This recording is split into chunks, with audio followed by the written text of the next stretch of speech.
I think so to.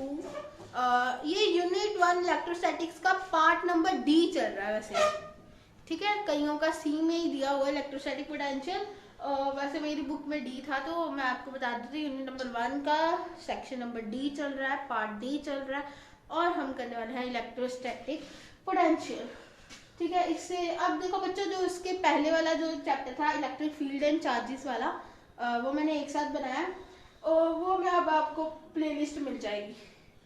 हम अपनी technical team से बोल दिए हैं, वो आपके लिए प्लेलिस्ट बना के कल तक रेडी कर देंगे, ठीक है, पिछले वाले की। तो और इसी का भी ऐड करते जाएंगे, हम इलेक्ट्रोस्टैटिक की एक सिंगल ही बनाएंगे। तो बच्चों पढ़ते हैं आज इलेक्ट्रोस्टैटिक पोटेंशियल। बड़ा बेसिक सा लेक्चर होने वाला है, क्योंकि आज इसमें नया चैप्टर शुरू हुआ है, तो डेफिनेशन वगैरह तो होंगी, ठीक है। तो बच्चों, it is defined as the amount of work done in bringing a unit positive charge from the infinity to that point. तो बच्चों ये मैंने आपके लिए लिख के रखा है, you don't have to note it down, you have to just have to take a screenshot of it. But before that we will understand what is written here. यहाँ पे क्या लिखा है बच्चों, यहाँ पे क्या लिखा है ये हमें देखना है। बच्चों यहाँ पे लिखा है, मानो मैं यहाँ पे खड़ा हूँ, ठीक है, मैं एक चार्ज हूँ, मेरा इफेक्ट मेरे ब्लैक बोर्ड तक का है। अरे यू गॉट इट ना, अरे यू गॉट इट ना। कौन सी वाली वीडियो थी हमारी, इलेक्ट्रिक फील्ड के कॉन्सेप्ट में भी ऐसे ही बताया था मैंने आपको कि मेरी जो इलेक्ट्रिक फील्ड है, मेरा जो कब्जा है मेरे ब्लैक बोर्ड तक का। ओके, मैंने आपको बताया था क्या कि मैं हूँ एक चार्ज, पॉजिटिव चार्ज, और मेरा इफेक्ट मेरे ब्लैक बोर्ड तक है, ठीक है। अब मेरा इफेक्ट, अब जिसको पता है, यानी कि मेरी फील्ड जो है वो मेरी ब्लैक बोर्ड तक है, और जो मेरा मेरे से जो अगर कोई अट्रैक्ट और रिपल होगा तो उसको मेरे ब्लैक बोर्ड तक आना होगा, तो वो मेरे से या तो अट्रैक्ट कर जाएगा या फिर वो रिपेल कर जाएगा, ठीक है। That is depends on the nature of the charge which is coming, ठीक है, टुवर्ड्स मी। ओके, जो मेरे पास आ रहा है उसके चार्ज के नेचर पर डिपेंड करेगा कि वी विल अट्रैक्ट और वी विल रिपेल। बट अगर वो मेरे ब्लैक बोर्ड से बाहर है, मेरे बोर्ड तक के रास्ते से दूर है, तो उसे कोई फर्क नहीं पड़ने वाला, ना मुझे उससे फर्क पड़ने वाला, ना उसे मुझसे, ठीक है। तो हमने बोला था, हमने फील्ड को चेक करने के लिए हमने एक क्यू नॉट चार्ज इंट्रोड्यूस करा था, जिसको हम टेस्ट चार्ज बोलते थे, कि उसका अपना कोई घेरा नहीं होता, वो दूसरों को घेरे में आके इन्फ्लुएंस हो सकता है, लेकिन खुद का उसका कोई घेरा नहीं है, उसका खुद का कहीं पे कब्जा नहीं है, ठीक है। अब ऐसा चार्ज कहीं पे पड़ा है इंफिनिटी पे, ठीक है, जिसका खुद का कोई इफेक्ट नहीं है, जिसकी खुद की कोई इलेक्ट्रिक फील्ड नहीं है, ऐसा चार्ज, यानी कि हम बोले यूनिट पॉजिटिव चार्ज और टेस्ट चार्ज, वो पड़ा है इंफिनिटी पे, और मेरा इफेक्ट मेरे ब्लैक बोर्ड तक है। और अगर वो मेरे तक आता है ना, अगर वो इंफिनिटी से मेरे तक आता है, मेरे घेरे तक आता है, अगर मेरे से पहले आए तो फर्क नहीं पड़ता, है ना। अब इंफिनिटी से मेरे किसी घेरे तक आए, मेरे इन्फ्लुएंस में आए, तो उसे जो वर्क डन करना पड़ेगा, जो वर्क डन करेगा वो यूनिट पॉजिटिव चार्ज जो कहाँ पे बैठा था, इंफिनिटी पे, वो क्या होगी हमारी पोटेंशियल, वो क्या होगी इलेक्ट्रोस्टैटिक पोटेंशियल। अभी भी कुछ बच्चों को नहीं गेट हुआ होगा, you haven't get it now but you will see how. देखो, मानो ये मैं हूँ, ठीक है, यानी कि ये पॉजिटिव चार्ज है, ठीक है, इसका इफेक्ट इसके ब्लैक बोर्ड तक हम मान लेते हैं, ये है हमारा ब्लैक बोर्ड का रीजन, ठीक है, ये हमारा प्लस क्यू चार्ज पड़ा, और इधर बच्चों यहाँ पे हमारा दूर जाकर हमारा एक क्यू नॉट चार्ज पड़ा है एट इंफिनिटी, ठीक है। अब ये इसको आना है किसी एक to the given point to with that line, that given point अगर मानो ये है, अगर यहाँ पे कहीं भी हो फिर क्या लो जरूरत है उसे, फिर तो खुद ही आ जाएगा यहाँ तक, उसे क्या करना पड़ेगा। लेकिन अगर उसे इस पॉइंट पे आना है, इस चार्ज के इन्फ्लुएंस में आना है, तो उसे जितना वर्क डन करना पड़ेगा वो क्या होगी हमारी पोटेंशियल, वो क्या होगी हमारी पोटेंशियल। हम उसे क्या किससे नोट करते हैं, V, ठीक है। और इसको लिखने वी क्या था, work done by the unit charge. Work done को हम W से रिप्रेजेंट कर रहे थे, done by what, unit charge, so by Q naught. तो बच्चे ये होता है हमारा पोटेंशियल, इलेक्ट्रोस्टैटिक पोटेंशियल। इस यूनिट चार्ज को इंफिनिटी से यहाँ तक आने में जितना वर्क डन लगेगा वो क्या होगी, हमारी इलेक्ट्रोस्टैटिक पोटेंशियल। अब देखो बच्चों, कुछ बच्चे कहेंगे इसे वर्क डन काय को करना पड़ेगा, अरे काय को करेगा ये वर्क डन। अब देखो जब ये यहाँ तक आता है ना, चल चल के वैसे तो चलेगा भी खुद का, हाँ है ना, उसे भी एक्सेलरेट कराने के लिए वर्क डन करना ही पड़ेगा, ठीक है। पर फिर भी मानते हैं अगर यहाँ तक आ गया तो बच्चे ये इसे रिपेल करेगा, ये तो इसे दूर करेगा, तो यहाँ पर इसे रखने के लिए वर्क डन तो कुछ करना ही पड़ेगा ना। अगर हमें यहाँ पर इसे रखना है, पी पॉइंट पे इसे लेकर आना है, तो ये तो इसे रिपेल करेगा। तो अगर ये इसे रिपेल करता है बच्चों, तो वर्क डन करना पड़ेगा इसे यहाँ पे रखने के लिए। वही वर्क डन क्या होता है, हमारा पोटेंशियल। अब बच्चों इसमें एक और बात है, अब बोलेंगे हम जी पॉजिटिव चार्ज के लिए हम नेगेटिव ले रहे हैं, तो बच्चों नेगेटिव लेके मैं बताती हूँ आपको नेगेटिव चार्ज। अब देखो ये जो नेगेटिव वाला है ये हमारा हमेशा पॉजिटिव चार्ज होता है, टेस्ट चार्ज। तो अगर ये यहाँ तक आता है तो इसे तो कोई मतलब है नहीं ना, वो तो आराम से यहाँ पे खड़ा नहीं रह सकता, लेकिन इसके पास तो आ जाएगा। क्यों? क्योंकि नेगेटिव और पॉजिटिव क्या करते हैं, अट्रैक्शन। बट अट्रैक्शन सुन रहे हो वर्ड, अट्रैक्शन। अट्रैक्शन इसका मतलब ये तो इसके पास ही आके मर्ज हो जाएगा, इसके पास आके मर्ज हो जाएगा इसके साथ। But what we want is, we want ये यहाँ पे स्टे करे, यहाँ पे खड़ा हो। तो ये तो यहाँ पे खड़ा कैसे होगा, क्या करना पड़ेगा हमें, वर्क डन करना पड़ेगा, ठीक है। दोनों केसेस में वर्क डन करना ही पड़ेगा। अगर ये भी ना देखे तब भी इसे यार यहाँ से यहाँ तक उठा के लाना, तो वर्क डन के बगैर ही ले आओगे, कुछ करंट वगैरह दोगे तभी उसकी मूवमेंट होगी, कि उसे बिना एनर्जी के चलाई जाओगे, नहीं ना पॉसिबल, ठीक है ना, नहीं ना पॉसिबल। उन्होंने खुद बोला डेफिनेशन में, इंफिनिटी से इस पॉइंट में लाना, वर्क डन तो तब भी करना ही पड़ता। बट कुछ एनसीईआरटी हमारे ऐसे समझा रही थी कुछ, तो I have to tell, but my personal opinion is that work done तो करना ही पड़ेगा। इंफिनिटी से ये बेचारा ऐसे ही थोड़ी आ जाएगा, इसको भी तो लाना है, एक्सेलरेट करना है। अच्छा मानो खुद भी आता है, ठीक है, फिर भी देखो ये बोला जाता है कि जो पोटेंशियल होता है ये पाथ इंडिपेंडेंट है, it is path independent.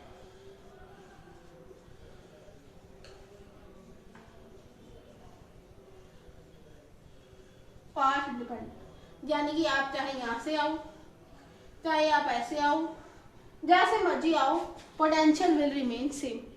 Potential पे कोई फर्क नहीं पड़ने वाला, आप ये पास लेकर आओ, ये लेकर आओ, ये लेके आओ, आपकी मर्जी, पोटेंशियल हर जगह पे रहेगा सेम। अब बच्चों वो देखो, अगर इसे सेम रहना है यानी कि वर्क को कांस्टेंट रहना पड़ेगा। वर्क जो हम लगा रहे हैं, जो हमारा यानी कि इस पे फोर्स है वो कांस्टेंट लगेगा, तभी ये पाथ इंडिपेंडेंट होगा। ग्रेविटेशन में भी हमने यही समझा था, अगर इसे पाथ इंडिपेंडेंट होना है तो इस पे जो फोर्स लगेगा हर जगह पर वो कांस्टेंट होना चाहिए। उस फोर्स को अगर देखो ये अट्रैक्ट करता है ना, यहाँ पे नेगेटिव चार्ज है, ये पॉजिटिव चार्ज के साथ अट्रैक्ट करता, तो इसको यहाँ तक लेके आने में ये तो सीधा ही आ जाता। अगर इसकी अट्रैक्शन उधर तक होती, फील्ड तो इसकी यहाँ पर है ना, अगर होती, मानो होती भी अट्रैक्शन, तो इतनी दूर से वैसे इंटरेक्शन होती नहीं है, हमारी एनसीईआरटी ऐसे बता रही है, ठीक है। तो अगर आ भी जाता है यहाँ पे, है ना, तो इसने क्या करना था, इसने फटाफट जबड़ से आके उसके साथ मिल जाना था, ठीक है, जहाँ पे उनका इक्विलिब्रियम पॉइंट बनेगा। इनका क्या इक्विलिब्रियम पॉइंट बनेगा, यूनिट चार्ज का इक्विलिब्रियम पॉइंट नहीं बन सकता, तो ये तो इसके पास आ जाएगा, बिल्कुल अपनी स्पीड से आ जाएगा एकदम। कहीं पे ज्यादा होगी फोर्स, कहीं पे कम होगी, जब यहाँ पे आएगा तो कम होगी, यहाँ पे आएगा तो ज्यादा होगी फोर्स, इसके आगे और तेज हो जाएगी फोर्स। तो हमारा जो पाथ इंडिपेंडेंट वाला किस्सा है ना, वो थोड़ा सा खम जाओ, खराब हो जाएगा। तो वहां पे हम करेंगे, हमें इसके ऑपोजिट वर्क डन करना पड़ेगा, ताकि ये जो है आराम से यहाँ तक आए, ठीक है। कुछ लोग ऐसे बताते हैं, बट मैं ऐसे बताती हूँ, मेरी बात सुनो, मैं ऐसे बताती हूँ। देखो कोई अगर इंफिनिटी पे पड़ा है, मेरा घेरा तो मेरे ब्लैक बोर्ड तक है ना। अगर कोई मेरे ब्लैक बोर्ड के पास ही नहीं आ रहा, then how will I attract him और how will I repel him, है ना। अगर मेरे घेरे तक कोई आ नहीं रहा तो मैं तो उसे अट्रैक्ट और रिपेल कर ही नहीं सकती। तो अगर उसको यहाँ से यहाँ तक लाना है तो ऑब्वियस है मेरे को वर्क डन करना पड़ेगा, ठीक है। That is the real story and that you have to note it down. मैंने आपको एनसीईआरटी वाली चीजें भी बता दी, आपको जैसे अच्छे लगे आप वैसे पढ़िए। मैंने आपको बता दिया मेरा घेरा मेरे ब्लैक बोर्ड तक है। अगर कोई मेरे से मेरा जो यूनिट पॉजिटिव चार्ज है वो तो इन्फिनिटी पे पड़ा है, अगर वो इन्फिनिटी पे पड़ा है वो मेरे जब तक घेरे में आएगा ही नहीं, वो मेरे से इन्फ्लुएंस कैसे होगा, वो कैसे अट्रैक्ट होकर बिना वर्क के आ जाएगा, आ ही नहीं सकता। हमें उस पर वर्क करना पड़ेगा उसे लेके आने के लिए, ठीक है ना। अब बच्चों को मेरी पॉइंट पे थोड़ा सा विश्वास हो रहा होगा, है ना, कि मैं बोल रही हूँ कि मेरा घेरा मेरे ब्लैक बोर्ड तक है, तो how will he come at that point, है ना, how will he come at that point, then I will attract और रिपेल हिम ना। अगर वो यहाँ तक ही नहीं आता तो मैं उसे अट्रैक्ट और रिपेल कैसे कर सकती हूँ, मेरा तो इतना वजूद ही नहीं है ना। तो वर्क तो डन होना ही होना है, वर्क तो होना ही होना है। और कुछ एनसीईआरटी ऐसे समझाती थी, मैंने आपको ये भी बता दिया कि अगर यहाँ पर आएगा तो वो अट्रैक्ट हो जाएगा तो बिल्कुल बीच में मर्ज हो जाएगा, तो उसे फिर भी यहाँ पर खड़ा करने के लिए वर्क डन करना पड़ेगा। अगर वो पॉजिटिव, अगर ये पॉजिटिव है तो ये दोनों रिपेल करेंगे, तो यहाँ पे ये इसे यहाँ तक आने ही नहीं देगा, इसे रिपेल करेगा, तब भी हमें यहाँ पर खड़े रखने के लिए वर्क डन करना पड़ेगा। मैंने एनसीईआरटी भी बता दी और जो सच है वो भी आपको बता दी, ठीक है। और ये इसका फॉर्मूला है work done by the unit positive charge. ये होता है टेस्ट चार्ज, इसका मोस्टली हम 1 म्यू सी के बराबर लेते हैं ये, ठीक है। और बच्चों व्हाट आई वांट टू से, और बच्चों ये होती है स्केलर क्वांटिटी। कहाँ पे point to be noted, it is path independent and it is scalar quantity. ये क्या है स्केलर क्वांटिटी, हमें इसकी डायरेक्शन से कोई मतलब नहीं है, हमें नहीं मतलब कि ये अट्रैक्ट करेंगे रिपेल, हमें इससे कोई मतलब नहीं। यहाँ हम जैसे फोर्स में बोलते थे ना, अगर अट्रैक्ट कर रहे हैं तो ये जी इधर को होगी फोर्स, है ना, अगर जी रिपेल कर रहे हैं तो इधर को होगी फोर्स। ऐसा कुछ भी देखने की हमें अब जरूरत नहीं है, हमें ऐसा करने की जरूरत नहीं है, क्योंकि हमारी जो पोटेंशियल होगी वो स्केलर क्वांटिटी है। We don't need to know its direction, ठीक है। हमें इसकी डायरेक्शन जानने की, इसकी डायरेक्शन होती, जानने का मतलब ही क्या है, इसकी डायरेक्शन ही नहीं होती। And technically it's also proves that way work is independent, but I can't make you understand how, because ऐसा बच्चा मैं आपको बता नहीं सकती, बिकॉज अभी आपके बेसिस इतने अच्छे नहीं है कि मैं आपको बता सकूं। +2 के लेवल के लिए इतना ठीक है, ठीक है। It is path independent, it is scalar quantity, और मैंने आपको बता दिया कि वर्क डन तो करना ही पड़ेगा, ठीक है। और बच्चों इसमें क्या है, और इसकी डायरेक्शन नहीं होती। और बच्चों इसमें आपको बताने की जरूरत मेरे को ये है कि इसको हम अलजेब्रिकली ऐड करते हैं। और देखो पोटेंशियल कैन बी पॉजिटिव और कैन बी नेगेटिव। पोटेंशियल, चलो बच्चों यहाँ पे लिख दो, हम इसका घेरा हम थोड़ा छोटा कर देते हैं, बिकॉज हमें इसके इतने बड़े घेरे की जरूरत नहीं है अब। कैन बी पॉजिटिव और नेगेटिव, पॉजिटिव और नेगेटिव। अब बच्चों इसका मतलब क्या है लिखवाने का, है ना, ये भी आपका होगा question, why you are writing here it is. देखो बच्चों मेरा मतलब ये है कि अगर देखो, अगर हम जब फोर्स लिखते थे, वो क्या लिखते थे, के Q1 का मैग्नीट्यूड Q2 का मैग्नीट्यूड बाय r स्क्वायर, यानी कि उसके साइन से हमें कोई मतलब नहीं था, ये पॉजिटिव हो या नेगेटिव, हमें डायरेक्शन देखनी होती थी। बट इसमें डायरेक्शन नहीं होती, इसमें हम देखते हैं चार्ज कौन सी पोलैरिटी का। अगर ये नेगेटिव चार्ज है तो इसमें हम नेगेटिव चार्ज लिखेंगे, माइनस लिखेंगे। अगर पॉजिटिव है तो हम पॉजिटिव लिखेंगे। अगर +2 म्यू सी का चार्ज है हम +2 लिखेंगे यहाँ पर, मतलब कि जो इसका फॉर्मूला होगा, हम फॉर्मूला आगे इसका डराइव करेंगे, वो पॉजिटिव होगा, ठीक है। तो पोटेंशियल पॉजिटिव आएगी, है ना, तो पोटेंशियल क्या आएगी, पॉजिटिव, है ना। अगर चार्ज आपका नेगेटिव है तो you have to put the value negative here, ठीक है, अगर आपका चार्ज नेगेटिव है तो आपकी पोटेंशियल में भी आपको चार्ज की वैल्यू नेगेटिव में ही लेना होगा, ये नहीं आप उसका मॉड लगा दोगे। You can't take the mod, you have write with the sign. आपको चार्ज की वैल्यू उसके साइन के साथ लिखनी होगी पोटेंशियल के केस में, ठीक है। You have to write it down in your language, you have to put the sign of the charge in case of the electrostatic potential. You have to put the sign of the charge given in case of electrostatic potential. You can note it down, but I have covered it in this point. ठीक है, अगर आपको फिर भी पता नहीं चल रहा तो मैंने जो बोला वो आप लिख लो। ओके, कॉपी पेन लेकर बैठा कीजिए, तभी मजा आएगा। ओके, और हम लिख सकते हैं बच्चों पाथ इंडिपेंडेंट हो गया, स्केलर हो गया, पोटेंशियल मैंने बता दिया। I think it's okay. हम इसका ऐसा यूनिट लिख देते हैं, ऐसा यूनिट। ऐसा यूनिट क्या होगा? वर्क का क्या होता है? जाउल। चार्ज का क्या होता है? कूलम। जाउल पर कूलम। और बच्चों एक और चीज बताना चाहती हूँ मैं, जब हमें पोटेंशियल को ऐड करना है ना, अगर स्केलर क्वांटिटी हम इसे अलजेब्रिकली ऐड कर लेंगे। मानो अगर किसी का पोटेंशियल का वैल्यू कुछ इतना है, +2 वोल्ट है ना, एक है हमारे पास -2 वोल्ट, -2 नहीं, चलो -6 ले लेते हैं, एक -5 वोल्ट है ना, तो इतने हैं ना वैल्यूज। हम जब इसे ऐड करेंगे ना तो हम इसको कैसे करेंगे? +2 -6 -5, ये हमारे पास क्या आ जाएगा? V net. ठीक है, ये समझाना चाहती हूँ। It can be added algebraically, it can be added algebraically. बच्चों अब कुछ बच्चे कहेंगे ये टॉपिक हम आराम से ना 2 मिनट में कवर कर सकते थे, बट बच्चों मेरा काम ये नहीं है, मेरा काम है आपकी बेसिक्स बनाना।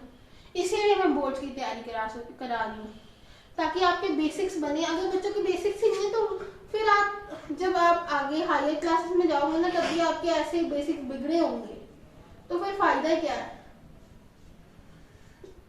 ठीक है, अब अगर आप ऐसे मतलब कि अगर मेरा काम है कि आपको पूरी देना इंफॉर्मेशन, आपकी मर्जी, आप 2x पे देखो। ठीक है, मेरी ड्यूटी है मैं आपको सब कुछ बताऊं, आराम से एक एक कॉन्सेप्ट क्लियर करूं, because I want it to be crystal clear to you. ठीक है, मैं चाहती हूँ कि आपको हर एक कंसेप्ट अच्छे से समझ आ जाए, इसलिए मैंने आपको जो सच है वो भी बताया और जितना आप सुन सकते हो उतना बताया। ठीक है, और जो एनसीईआरटी बताती वो भी बताया। मैंने एनसीईआरटी की भी कोई लाइन नहीं छोड़ी ताकि आपको बोर्ड में कोई प्रॉब्लम ना हो, इसलिए मैंने एनसीईआरटी की भी लाइन को नहीं छोड़ा। Okay, I think it is clear for me. Hope you understand the video. That is it for today. Please like, share and subscribe to my channel Seekho Physics and also press the bell icon as well. If you have any doubt, you can comment below. Please बच्चों आप comment करा करो कि हमें ये doubt है, हमें ये प्रॉब्लम है। I will answer for sure. Even I will make a separate video for the topic. If you want to do that topic or you have the doubt that to make as separate, I will make a separate video for sure. Please तो comment जरूर करा करो आपको समझ आया कि नहीं। अगर कोई डाउट है तो बच्चों पूछा करो, छोड़ के मत जाया करो, वीडियो को पूछा करो और बताया करो अपने सजेशंस जो आपको नहीं अच्छा लगता, क्योंकि यहाँ पे तो नोट्स भी बन रहे हैं बच्चों, आपको पढ़ाया भी जा रहा है और नोट्स भी बना रहे हैं, समझा भी रहे हैं, और ये भी पक्का है कि सिलेबस तो हम कवर करने ही वाले हैं। तो बच्चों इसके पहले मैंने आपके लिए क्वांटम फिजिक्स का एक लेक्चर बनाया था, तो बच्चों वो जरा के देखना, वो सब बच्चे के लिए इंपॉर्टेंट है। ठीक है, ये हमारे +2 का टॉपिक नहीं है, अगर आपके पास टाइम होगा तो उसे जरूर देखना। बड़ी अच्छी वीडियो है, मतलब कि उसमें दुनिया हम अलग दुनिया में लेके जाते हैं, वो मैं डिस्क्रिप्शन में उसका लिंक दूंगी। So please watch it if you want. Okay बच्चों, थैंक्स फॉर वॉचिंग, बाय।